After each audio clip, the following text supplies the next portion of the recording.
we have Sean Kross, who's going to be talking about visualizing data analysis pipelines with Pandas Tutor and tidyverse Tutor. Good afternoon, everyone. So this is a real organic screenshot of my desktop by day and a similar screenshot by night. You could easily say that code dominates my work life. And I believe that code is still important. I think that's part of the reason why we're here at Posit conf, and we're not at Tableau conf, we're not at low code, no code conf. Those things are certainly important, and no negative judgment on my part, but I think that there's still a really important thing about building lasting digital infrastructure with code. But there are some issues with code that we just can't get around, right? Code can be intimidating.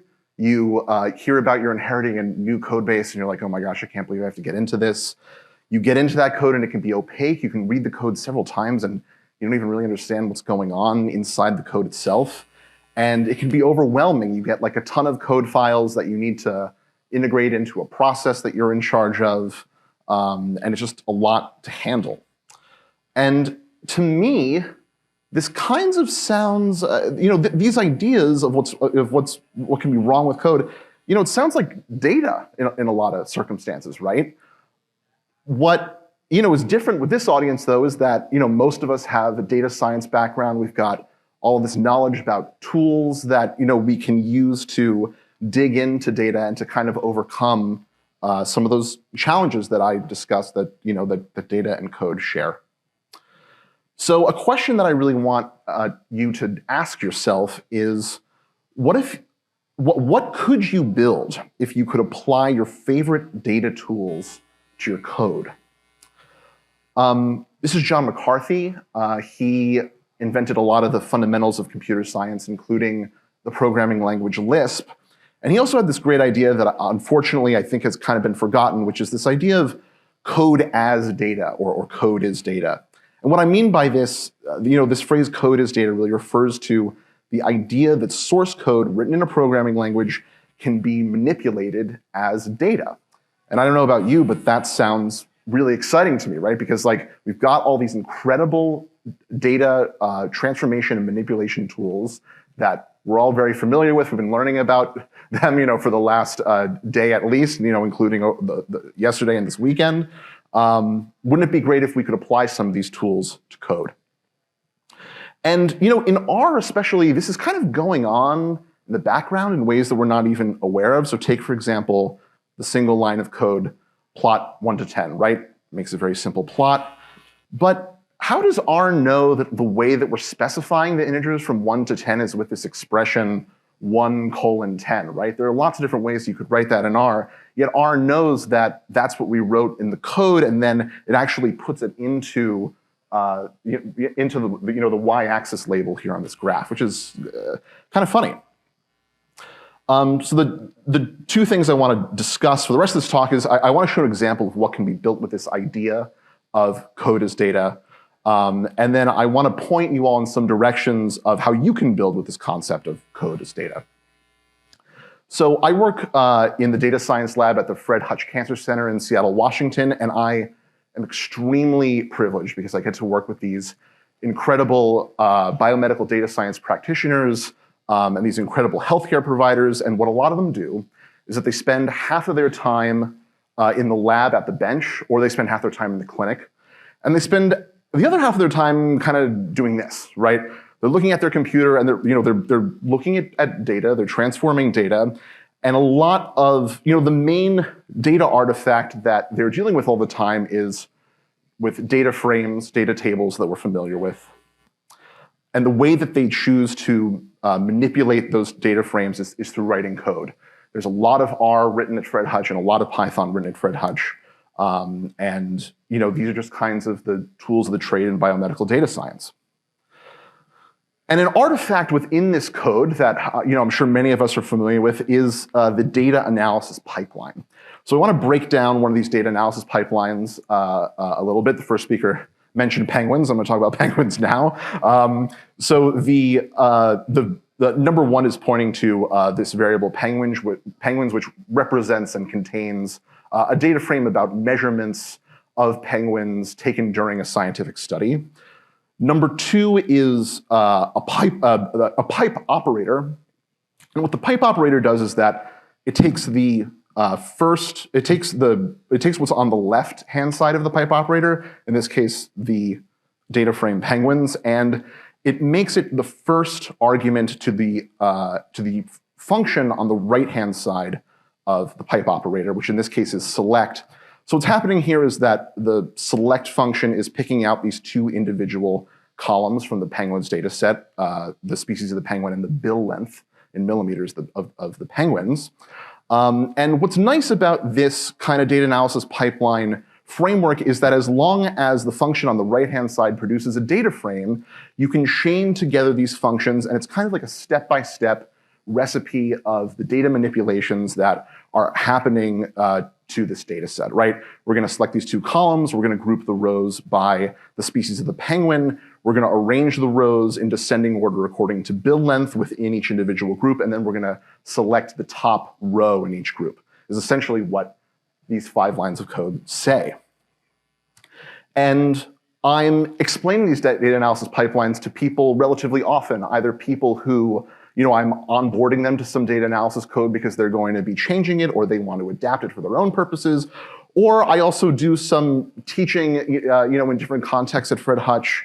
And so, if I want to explain, for example, this filter function, I might draw a diagram like this and say, like, okay, on the left-hand side of the pipe, this is the status of the data frame. Then, we're going to cross all of these rows out because they're going to get filtered out. And then the rows that are remaining move up to the top of the data frame. And the same kind of situation with this summarized example on the right-hand side. So after drawing enough of these diagrams, I thought, well, maybe I could kind of automate this process a little bit. So I, along with colleagues of mine, Sam Lau and Philip Guo, built tidyverse.tutor.com and also similarly pandas.tutor.com, which automates the creation of these diagrams. So for example, if we start with the code that I was discussing before, the first thing that would get illustrated by tidyDataTutor is the select operation. So as you can see, we're picking out these two individual columns. The arrows show that the columns move from really what's going on the left-hand side of the pipe to the right-hand side of the pipe. Then we're going to group by the species, and so the species is highlighted on the left-hand side, and then the group that each row is in according to the species gets an individual color according to the group on the right-hand side. Then we're arranging within each group according to descending order. So the rows get rearranged, and the arrows show where each individual row moves in that arrangement operation. And then finally, we're taking the top row off of each group of the data frame, right, and just returning the maximum build length for each species in the final data frame. So, this project has been pretty popular so far. Like I mentioned, there's also pandas.tutor.com, and a lot of these ideas from tidyDataTutor and from pandas.tutor were inspired by our colleague Philip Guo, who built pythontutor.com. So, those projects are just kind of like one example of what can be built with this idea of code as data. I now want to talk just a little bit and kind of point you all in the direction of how maybe you could start building things with this idea. And I really hope that this will facilitate a conversation and that we can talk after this session. The first thing I want to mention is a paper which actually has describes how a couple packages work together that were built by myself, Lucy D'Agostino-McGowan, and Jeff Leake. That paper is called Tools for Analyzing R Code the Tidy Way. Secondly, I really encourage everyone to read the meta-programming sections. It's a couple chapters of Advanced R, which is available online for free. And the other thing is, that I encourage everyone to do in terms of like an entree into what packages can help you treat your code as data is to mess around with the rlang package. It's a great package to explore, and when I really got into it, it really changed how I see both the code that I write and other R code that I have to approach through my work. Yeah, so that's really it. I really appreciate your attention, and thank you so much.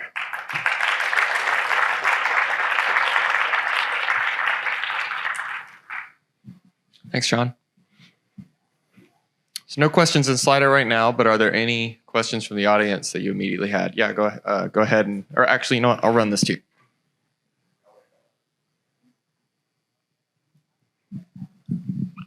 Hello. So you introduced this as a useful tool for new people who might be taking over the code base. Has this been helpful in explaining what you do to non-data people? That's a great question. So the answer is absolutely yes. It has. I've used it before in meetings, both with people who have a coding background and people who don't. Really, to just like explain how certain decisions were made during a data analysis, and also to kind of give them another artifact, both to like verify that the logic that I'm using during a data analysis process is like a logic that they agree with. And it also is like an artifact that helps them really have something to point to and gives us like something much deeper to discuss in terms of really the decisions that are made in terms of, as we're kind of doing an ongoing iterative data analysis together.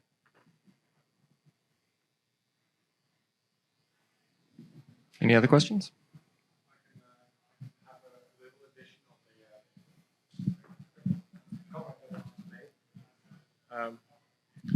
So what I usually see when these things are being explained, like the pipe operator that's been used on multiple processes that are used on top of each other, and usually these things are being explained with tables, just like to explain how a left join or a right join or an inner join or something works.